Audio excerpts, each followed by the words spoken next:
Hey y'all, welcome to my channel. So today I have for you a review on the new Fenty Beauty body sauce. First, let's talk about packaging. So this is the package. First, let's talk about packaging. So this is what the product itself looks like. It's in a rose gold squeeze tube bottle. I picked up the shade Salty Caramel. And this is the box that it also comes in. It's very beautiful, and depending on if you want to keep just the product itself on your vanity or in the box and kept on your vanity or somewhere where you want it to be visible, I think both of them are very beautiful. So for comparison purposes, this is the Fenty Beauty Hydrating Foundation. This happens to be in the shade 345. And now this is the body sauce. You see that quite a difference in the size of the packaging. This comes in a 3.2 fluid ounce squeeze tube bottle, while this one only has 1.08 fluid ounces of product. So there you go, just for comparison purposes, if you're wondering if the packaging looks as small as it does on the website. So this product claims to be humidity, sweat, and transfer resistant, as well as giving you an overall even disperse of color. This color in specific happens to be the 4th shade out of the 7 different shades that they launched. Fenty Beauty did with this launch is made complementary body sauce shades depending on where you fall in the lineup of their foundation. Now I personally fall between the shades 345 and 350 depending on where I am in the season. So for 345, you get matched to Agave Spice, which has a much more stronger olive undertone. So think of it as being a little more yellow, kind of almost greenish in tone, versus Salty Caramel has a more warmer reddish undertone. So depending on how you tan, that may differentiate between which product you want to pick up. I think both of them are very beautiful, but granted in the summer I tend to pull a more reddish tan, so I went with Salty Caramel. So I thought it'd be really helpful to compare this specific product to Fenty Beauty's bronzers, because this is a product that's claiming to bronze your whole body, so it might help as far as figuring out how deep of a bronze this product can actually give you if you already use their bronzers. Let's start with the lightest bronzer that I use from the Fenty Beauty Sunstalker bronzer lineup. This is going to be the shade Beijangal or Beijangal. If you know how to properly say it, please comment down below, but this is the first bronzer. This one, bronzer in specific, has a more warmer undertone, and it's marketed for the 300 category as a warmer undertone bronzer. So this is the bronzer, and then this is the body sauce. If you're already using this shade in itself as your everyday bronzer or your summer bronzer, I think you'll find that Salty Caramel does a good job of matching the two hues from your face to your body, I think, and giving you a match as far as a bronze that goes for your face, and then the bronze that would be the complementary shade for your body.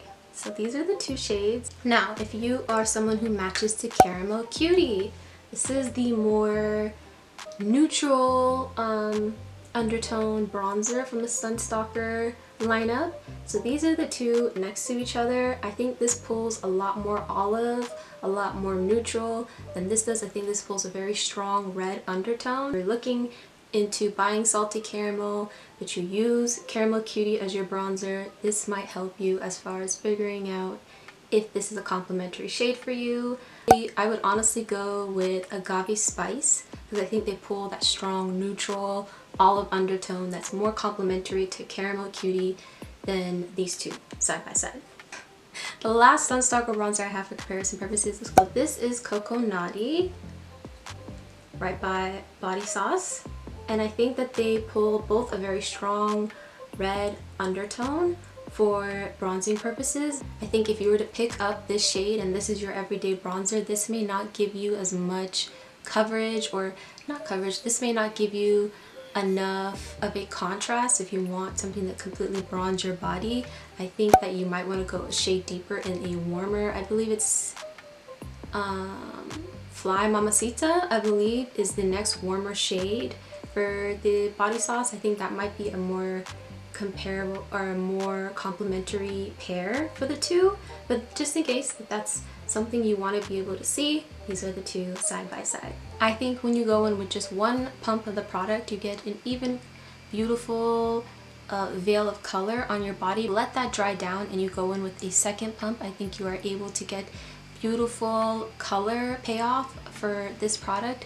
This doesn't necessarily claim to actually give you immense coverage, but I do think it gives you enough to where, like, if you're like me and you have stretch marks on various parts of your body, as well as different tones or kind of splotches of color like I do specifically on my arms. I think the back of my arms are a lot darker than kind of this section of my arms.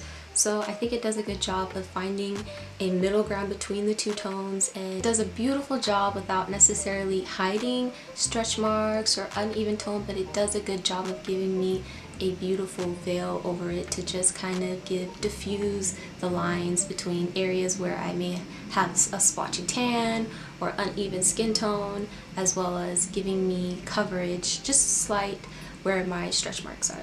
For the finish of this product, I think it's kind of comparable to like a matte tinted moisturizer in that it gives you some color and the feel of it isn't necessarily tacky. I think it's a beautiful finish once it does dry down, and it does have some luminous kind of pearlescence to the product, so there is a finish to it that is matte, but it's not a flat matte.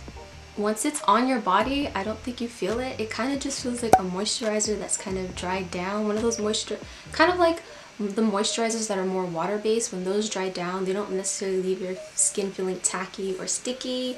It's kind of just feels like a semi-matte finish. So that's kind of what this feels like on the body. And it smells kind of like, it's like a minty chocolate kind of warm scent. It's not off-putting, but it does remind me of like minty, like hot chocolate. It's kind of what I would describe the scent being, but still, it's a beautiful scent. I think once the product actually dries down, you don't smell it as much, but I do think that there is a scent with the product. Transfer proof. I don't think that this product necessarily transfers on your clothing. I put it all on my legs and put on my jeans on top, and then at the end of the day, I checked with the inside of my jeans actually had the product on it, and there wasn't anything there. I think the best way to apply this product is to go ahead and put on your regular lotion, let that dry down, and go in with this product, and then let this dry down on your body. I think if you use this product without any lotion, it might cling to dry patches or give you uneven coverage when you actually apply this product. So I do think it would be better suited to applying it on fairly moisturized skin. So if you're wondering what the difference is between the body sauce and the body lava, I'm here to tell you. So body lava gives you more of a dewy, more of a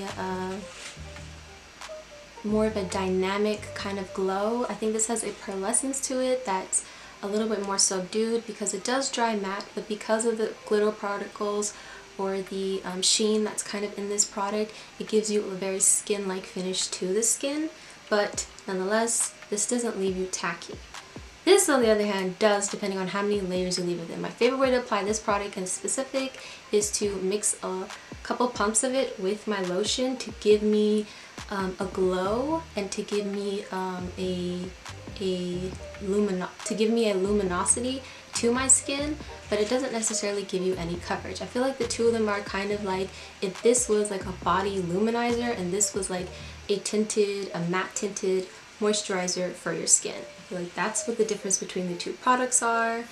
And even though I think that this does a great job of staying put on your body, once you mix in the body lava, there is a high risk that it's going to transfer. I don't think it's going to transfer a bunch, but there is some transfer. I tried it with a couple different tops and a couple different pants to see how much of it would transfer, and I noticed that I had more of an issue with transfer wherever I layered a lot of both of the products. So if I layered a lot of this and I layered a lot of this and they were on my body, specifically on my chest, I noticed there was a lot of transfer.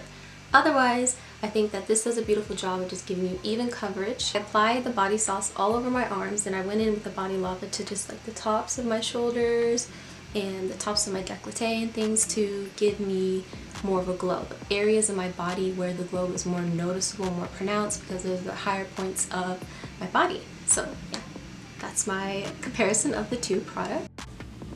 So this concludes my comparison slash demo slash review tutorial of sorts of the new Fenty Beauty body sauce. If you found this helpful, please go ahead, comment, rate, subscribe. Let me know what you think. Do you want to see a full Fenty face? I can do that. I can pick up the face sitting mist thing. I think that's the only thing that I don't have from the whole lineup. I know, my wallet cries. But if that's something you want to see, I'll be more than willing to share that because they're all things I pretty much have. If not, go ahead and comment below if there's anything else you'd like to see from me. And I'll see you guys next time.